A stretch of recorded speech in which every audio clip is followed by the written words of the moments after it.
The good old clap, take one. That's right. How many of you knew what you wanted to be when you were 7 years old? I did. I wanted to be a world champion. Hey, is there honesty involved in this podcast? Can we be honest? You can shut your fucking lips. And then I just said, put them up, what? Let's go. He's like, you look too pretty on the wave. Get ugly. We can talk about DMT if you want. I thought you were boxing. Ziggy Marley joining us on the lineup. What an honor. Thank you so much for joining us today. Yeah, man. Thanks. Good to be here.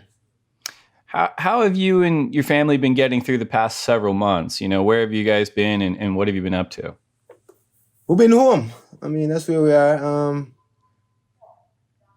Keeping busy with the kids, running outside, finding stuff to do, adapting to the situation and making the best of what it is. And, absolutely. And where's home for you right now?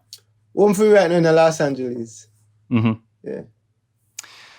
So 2020 would have been your father's 75th birthday, and you've released this comprehensive celebration of his impact and relevance with the Bob Marley Legacy series on YouTube. It is absolutely fantastic. What role did you play in bringing this to life? Our role, just for tell them, one, for give them a go ahead, one, for give them some ideas, one, for be involved in it, talking to some of the people we spoke with. So it's an overall thing with it that we do. And you recently released a new album called More Family Time, which features collaborations with Sheryl Crow, Ben Harper, Alanis Morissette, Busta Rhymes, and many others. How long has that album been in the works for you? Just a couple of months, really, when we started. Right when the pandemic and the quarantine thing happened. That's when it really kicked it off. And it was a very quick album compared to my other albums. We did it very fast. So just a couple of months, and then we put it out. You're a musician yourself. Obviously, you were raised in a family of probably one of the most influential and most impactful music families in the history of the planet. Did you ever consider yourself any other career pathway other than becoming a musician? Well, let's look at it this way. The reality, when we were kids being raised, it's not like the level of what you just said wasn't, at that time it wasn't there yet. Now it's much more expansive and big and what you're saying. So we weren't raised like that. We weren't raised under that idea of, Bob being what we think of him today, what you think of him as today. Different situation. We grew up in Jamaica, humble life. Bob is a musician. Yeah, him have him thing, but nowhere as exalted as he is now. And so our childhood was much more normal, humble upbringing. And in terms of any other part, yeah, man, I was trying to do some other stuff. Going into high school, I wanted to be a doctor, really. Because, the knowledge interests me. I like knowledge. So when I went to high school, that's the direction that I took. But I found that in the biology class, there was too much book work and not enough hands-on work. And I like doing hands-on. I like learning by doing. And so it kind of never interests me no more. But then I was given the ability to write some songs. And that's why I do music. That's the only reason. If I wasn't writing my songs, I wouldn't be doing music. So that's the only reason I really do music, because we get inspiration to say something that has meaning to not just me, but to other people out there, So that's why we do music. It's really interesting context to hear you talk about, now we look at the Marley family and the impact it's made on music. And as you said, it's so exalted and it's so huge and influential. But at the time, it was a lot more humble upbringing for you. Yeah. So in the same vein, have you personally ever had to kind of wrestle with any legacy that your father had in music? It doesn't sound like it would have been the case early on, because as you said, it was very humble beginnings. But now that you've grown up, have you ever had to, have you ever struggled, I guess, a little bit with how impactful your father's been? No, I mean, if I were doing a wrestling, it's just for fun. It's not really anything serious, No, man. Yo, you see, we're all connected. We're all doing what we're supposed to be doing for the the reasons. You're doing what you're doing. You're doing something too. I'm doing something. Everything is important. Everything is important. There's nothing that is more or less than the next thing. Every piece of every block build the building. It's not one block. Every molecule that goes into that is as important as the next molecule, right? So we can't struggle with nothing because we is as important as the biggest thing. To the smallest thing, just as important as the biggest thing. Everything play an important part in what we're trying to do. And so there's no ego for struggle with. There's no wrestling against. We do the opposite. We help it. We embrace it. We love it. And we do that naturally, not because of the situation. We never brought up that way. That's the bottom line. We weren't brought up that way. We brought up the way we are. And this is for embrace with family, with father. We don't struggle with popularity or who's bigger or whatever. No matter.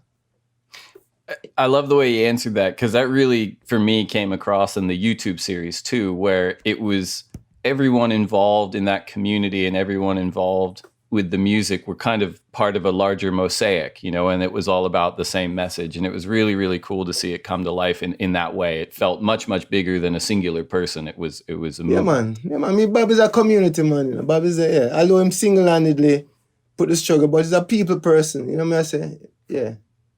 He wouldn't want to take all the credit for himself. I said, no, man. Give this man some credit. Give that man some credit. Give that little baby some credit. And everybody gets some credit, When you were growing up and your dad started touring, did you join him on tour, or were you at home in Jamaica? Yeah, man. Me and my brother Steve, we did some shows. But I think my parents always talk about education because we wanted to go all the time. Mm-hmm. And my mother would be like, no, you guys have to go to school. But every now and again, we would get to go some shows. And we went to some significant shows. And some other shows, but the most significant concerts, me and my brother, because we would go on stage and dance. The last song usually is Exodus. And me and him would go up on stage and drive the crowd crazy, So, two really significant concerts that we were a part of as children is the One Love Peace concert in Jamaica. When the political factions, we bring the political factions together. And the Zimbabwe independence concert. So them two concerts are two powerful experiences for us as children. Very powerful experiences. Because they were so meaningful. And the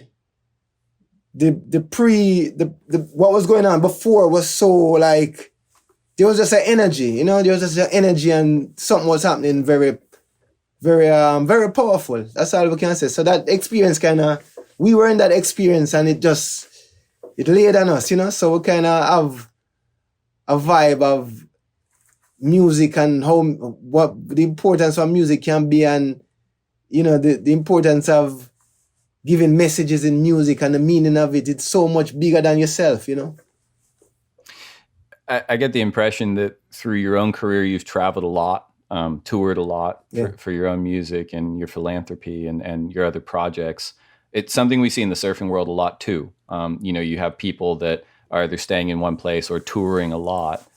For your own sort of lifestyle, like what have you taken away from traveling, internationally versus maybe even in 2020 being able to spend a lot of time in one place for a long period of time? Well, let me tell you, since we're talking about the surfing crew and stuff like that. So I grew up around the ocean, Even my father, he grew up around the ocean too. We used to live in a place in Jamaica called Bull Bay. And we used to walk from the house, go down to the beach. And it was a village. It was just a village, it wasn't like a manicured beach. It's just a very natural manicured beach. And my father would run to a place called the Rock. That's where we go running. And I would do it too afterwards. I run to the Rock and we come back and we swim. And we help the fisherman bring up the boat out of the water. We push up the boat and we some fish and we roast some fish and thing. And then when my spiritual growth began, I spent a lot of time in Nassau and I bought a little dinghy, a little rubber boat. And I would go out into the ocean by myself and spend hours just like vibing, what I say? Out into the ocean, just me alone and my dinghy. Plenty meditation, plenty growth happening on the ocean. I would say for me, you know what I say? It was one of my places where I went for that spiritual enlightenment. And so the beach, the ocean, very important for me. Now traveling through the world, you know, when I travel through the world, I always try, if I have a day off, I always try to find somewhere natural to go. And the last time I went, which part was it? Nantucket, or one of those little islands off of Boston, off of Massachusetts, we went. And I wasn't really a fan of the Atlantic Ocean. You know, it's too cold and too monstrous and whatever. So I like the Caribbean Sea and, you know, maybe some Pacific, you know. but the Atlantic, but I went this time and we found this beach. And the energy, I mean, it was right before the concert too. I went, like, you know, just for the little exercise and run. So we find a little beach and the waves them big, bam, bam, bam. But I was feeling such good energy that I was like, let me go in the water, you know. So, man, I went to that water. It was cool, but it was like a cool that gives you life. You know, when you come out, you feel, wow, the energy of that ocean was so powerful. So when I travel around, I try to find places like that where I can get some of that nature from the area. You mentioned the idea of meditation, and I think that's like an important kind of parallel a lot of times between music and surfing, or really any activity, right? Especially in 2020, it's so hard to be present and to just focus on one thing, which is central to meditation. So whether it's you jumping in the Atlantic Ocean and your whole body is like, I'm cold, but it's one thing, right? Like surfing, it's so encompassing, it's one thing. Or music, it's so encompassing, it's one thing. Yeah, have you found that throughout your career? Yeah, man, listen, man. I always sing about waves, you know. I sing about waves. So I understand the meditative, ocean is a meditative force, man. You know, just close your eyes and listen, and you're good. So, yeah, we'll find that everywhere. Yeah, man. All right, we're going to shift topics in a second here, but real quick, we're going to get a word in from our sponsors. Something that surfing has wrestled with, I know we're not talking about wrestling, but over the past several decades, has been synthesizing the idea of surfing, which is sort of freedom, expression, inclusivity to an extent, with the commercialization of it through the industry or the media, the sport. And it's something that surfing's had to reckon with more in 2020 than maybe at any other point. And I'd imagine it's pretty similar with music, especially sort of the music that you and your family create. Have you had any challenges throughout your career in the commercialization of your music and the ideas that it wants to offer the people? Yeah, I mean, listen, the music, the corporate structure, right? How it's set up is that I think it likes to be safe. It always likes to be safe. It always likes to, if something is happening, it tries to emulate that and expand that. And so our music has never really fit into that way of creating. So we would like our songs to be heard by as much people as possible. Yes? And sometimes that make you want to try to commercialize it, because that's how you get, like, that's bigger platform. To get into that lane, you really have to follow other people. You can't, you know, because that's how the system's set up. Forget that sort of expansive exposure. You got to be in a little box there, in a way. So, I mean, every now and again I'll try a little thing or two, but I realize I have to make my own lane. You know what I say? You know, just like, you know, we just have to make our own lane and drive in that lane. And then if somebody want to come in that lane, come on, it's a big lane. So, you know, you can come in the lane. And then, you know what I say? So that's how we approach this thing. And back in the past, it was frustrating in a way. We had some commercial success, of course. But the commercial success we had, I never really realized it because I wasn't living in that world. I was in Jamaica. I wasn't in where the success was happening. Like that, you know, the idea of the commercial success. So I wasn't really a part of my own commercial success. I was like back in Jamaica, just living my life and doing what we do. But I feel very happy where we are, especially there's good things that happen with the technology. We can reach our people ourselves. We can do a lot of things ourselves. Independence. I'm an independent artist. I have an independent label. I own my publishing, my masters and things like that. So that is the ultimate really success for me, is to be free and independent. Because it's a thing that people talk about for years. My father was someone that, and my mother instilled that in me from a young age. I always heard them talking about independent. They want to be independent. You know what I mean? I say, so that is for me, my success right now is to be free, Well, those also feel like the ideas that are most resilient, right? Because the music that you produce and the music that your family's involved with have survived decades, and trends change through music or society or anything else. But in terms of defining success too, I mean, even watching the Bob Marley Legacy series, it struck me as that, whether it was commercial or not, the entire identity of Jamaica is wrapped up in the Marley family, whether it's surfing with Shama Beckford at Bull Bay, skating with Boo Johnson, soccer, women's rights, like everything is wrapped up in the music. It is the DNA of that country in a lot of ways. Would you agree with that to an extent? Well, yeah, but it deep, it really run deep. I mean, it's not say Marley, I wouldn't say Marley, because the music of my father's generation played a big role and is kind of what you call the DNA. Even though in this time, there's other things going on, which is coming from the roots, but is not as significant as the roots. Yeah.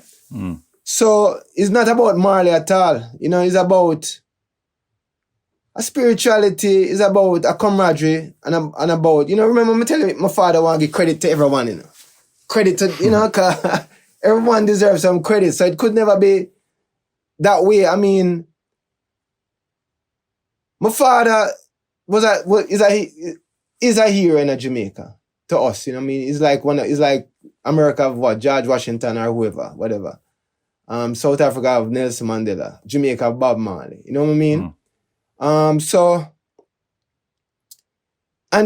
The thing with Bob is that he, as you said, the DNA, he was a special place because where he's coming from, both from the countryside and both from the city side. And people know, the people know him. People from the old days know Bob. It's not like he was this figure that, them know him as a man. And so every story what people pass on from the old days about Bob as a man really give the people an idea of who Bob was. Not just as a legend, but as a human being, as a man who walk and talk. People talk to Bob and how them portray Bob in those stories make Bob is a special person.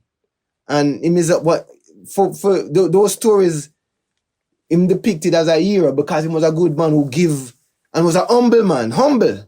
You know what I say? Credit. So him is one of our big heroes, but it's not about Marley. Cause a lot of other people paved the way for the DNA of Jamaica. So it couldn't be just Marley, It's a part of it. Makes sense. Yeah. It makes sense because it sounds like the people and the culture of Jamaica informed the Bob Marley music, and then the Bob Marley music and the music of the Marley family amplified that to the world. True. Yeah. It's interesting what you said about the real human being stories of Bob, right? Because we talk about this a lot in people like to deify figures in culture or demonize, right? And it ends up polarizing people's opinions on everything. That's a big deal in 2020. And it feels like, again, like if you're able to humanize people, there's a lot of layers in between, like, God and devil in a lot of ways. And it's better because you go, oh, I can love that part of that person, even if they're imperfect. Yeah, but the funny thing is, and I hear you, because it's true. But then I just came up with this idea now in my head. It's like, a person can be not deified, but respected, loved, and honored for being, having the ability to do things that not everyone else can do. You know what I say? It's okay to be both. It's okay to be deity and human. It is what it is. It's okay. Yeah, you don't have to be one or the other. You can be both. You can be very special and still be, you don't have to be like you're a God, but you're not human. No, you're a God and you're human. Oh my God, you know what I say? We're both. You know what I say? So, in a way, it's like we're trying to divide everything and make it be one or the other. But we as a species, we are beings that could be so much more enlightened than what we are now. You wouldn't recognize who we are now if we ever got to that place. We have the potential to be super enlightened. And who we are now as a species, we wouldn't even know. Like, what? We were that? I hope so. But I think you're right? Because it creates permission. Like if I'm a human and I can be something more, awesome. Or vice versa. You don't have to be perfect. You can be flawed. Like you can be flawed and still have that thing, you know? Yeah.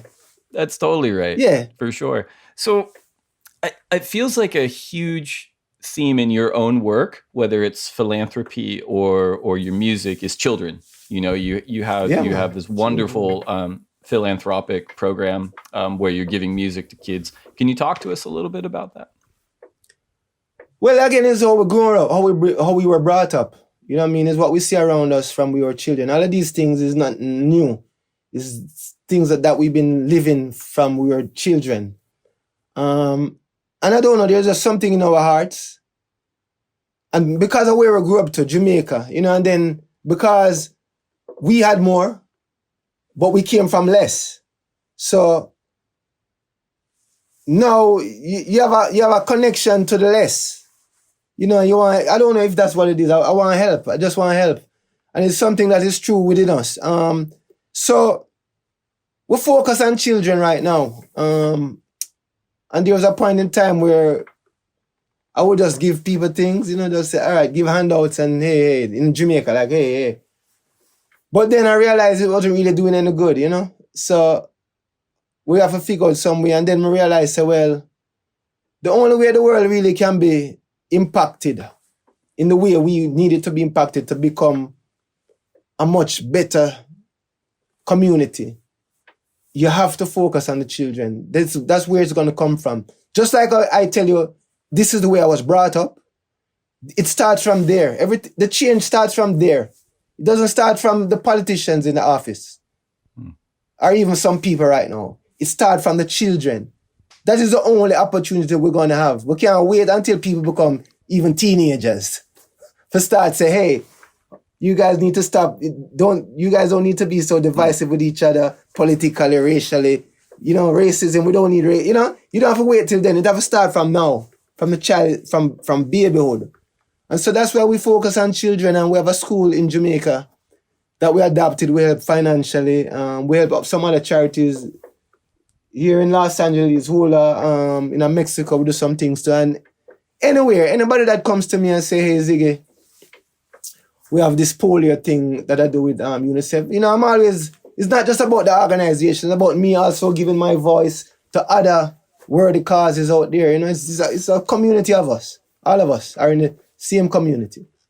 Yeah, it strikes me as really impactful because it feels like that program was born out of the message of the music in a lot of ways. It's become an extension of the music. And if you had to kind of summarize the key messages in your own music and in your family's music, what would they be, in your opinion? Love is the only answer for that. Love. Because love.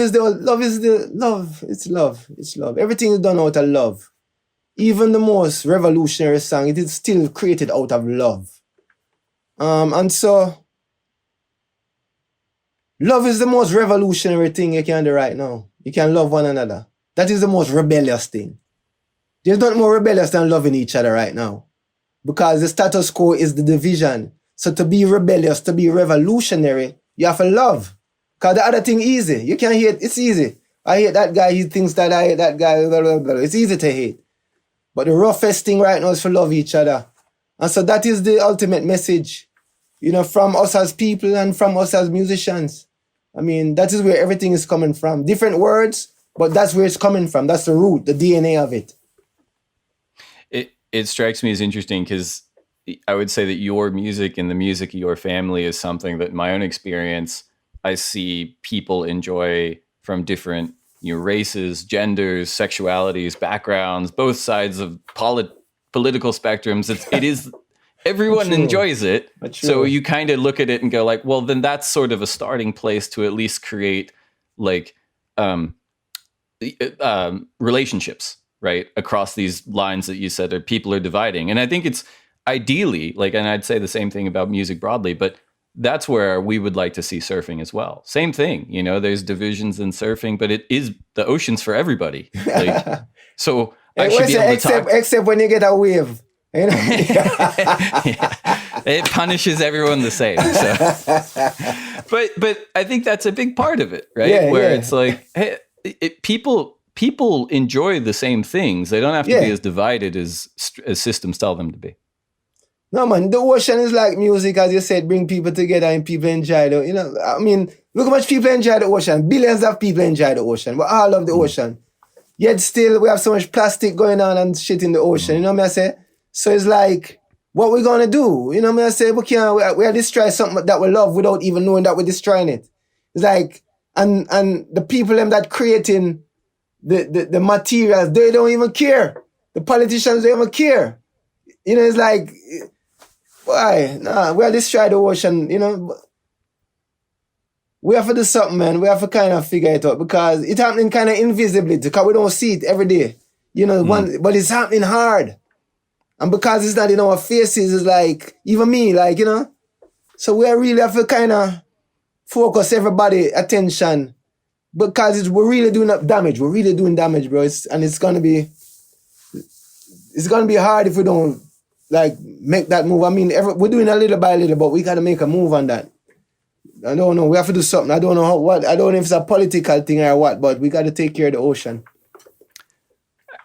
I totally agree. I think it's part of just rallying around the same reality and these same ideas, where it's like if everyone agrees that this is the reality, like pollution in the ocean or the environment impacts everybody. Doesn't matter who you are, where you come from. But I'm saying that we could do it because we talk about it all the time, but I don't think there's a mass enough movement to do the change because we should be using less plastic as individuals. I try to use less plastic. I make sure. I don't know if billions of people are conscious that way. And we need billions of people. We need at least hundreds of millions of people for being on the same page. It's that important. But we talk about it, with Instagram, but we need a bigger mass movement than what we're drawing right now to achieve what we need to achieve. And, we keep trying, we keep pushing. We're not going to stop pushing. But we need a big movement, man. We talk a lot about it, but the movement, the people coming together is not big enough. So we need to push even more. Everyone needs to push. All those people with billions of followers and all these people with millions of followers and all of these. Everybody should be on the same page. The ocean is not something that is divisive. It can't be divisive. We have put too much plastic in the ocean. What's the problem? Let's stop using so much plastic. People. Even if they want to make the friggin' products, we're not buying that product. We want to use less plastic. Yeah, I think that's you hit on the right point. Like at the end of the day, it's just you have to combat capitalism by saying not buying that anymore. Because at the end of the day, that it's like, oh, it's Instagram, I don't care. But if they see their sales dip and that's why, they change. Like it's anything else, right? Yeah, but that's the only way we're going to impact it, man. I'm telling you. Because right now, they don't care. They do not care. Speaking of people being on the same page, you've got, I think it's 8 siblings, a number of nephews, beautiful children. One of the things that struck me about the YouTube series is how the Marley family writ large have really become vessels and extensions, as we talked about, of the music and the message in your own time, whether it's covering, remixing, writing your own music. It really, really is stunning. What is the relationship like between you and your other family members as you're driving through your work? No, we have a loving relationship, respectful relationship. We have ups and downs. We have some quarrels sometimes and disagreements. But I think we respect I think respecting each other is the biggest thing. Because you can love somebody but don't respect them. You know what I say? So the respect is that empathy, is that equality, is that treating everyone the same and do unto others as you would have them do unto you kind of, messaging and lifestyle. I think that's how we live it, Goes the other way too, right? You don't have to love someone, but you can respect them. Yeah, I don't know about that with me. Maybe do both. Probably it's antithetical to what you guys have to think about that one. What am I respect? I mean, let's say I don't respect. Some people want respect because they're violent or because they're bullish or them. Like that type of respect. I don't give that. I don't. So. And so people who I would respect is also people who I think I would love. In a way, I said, I think the respect is you have to respect somebody for love. I don't know, man. It's a thing. We think about it. We try to figure it out. I appreciate you being real with me on this podcast. I am. I'm trying to figure it out right now too myself. Well, before we go, I know you've got some new projects and we want to let people know about it. So I understand you're headlining a socially distant drive-in concert in Orange County in Anaheim on the 24th. Can you tell us a bit about that? Yeah, I mean, this is where we are. It's an opportunity that I love taking. It's something new for me, and it's the situation where we find ourselves in, and it's an adventure, really, because I've never done it before, and I've been to a drive-in before watching a movie. Yeah, I've watched movies at drive-in, but I never had this experience before, so it's gonna be new and for me exciting, and we're happy to get back out there and play music and people for listen to music out there and do it as safe as we're supposed to do it according to what everyone is according to what we need to do right now. I think it's fantastic. I think people, they're social creatures, they want to be connected. Yeah. So being able to do that at a show like that is going to be really, really powerful. Yeah, man, I'm gonna have fun. It's like I have all this pent up energy, so I let it out. You're ready to go. Yeah. Right on, man. Is there anything else you want to share with our listeners before we take off? No, man, more family time. The new album, kids album, family album, ready for you. It have some good songs. Ben Harper, Cheryl Crow, Alanis Morissette, some more people, and we had a good time doing that. It's a very, very uplifting album for everyone, really. Beautiful. Well, Ziggy Marley, thank you so much for your time. Thanks for joining us on the lineup, and we'll look out for you down the track. All right, man. Do you like that? Well, if so, subscribe over there and then watch more videos over there. And then tell us your favorite videos down there. It's a 3-step process. Do them all now.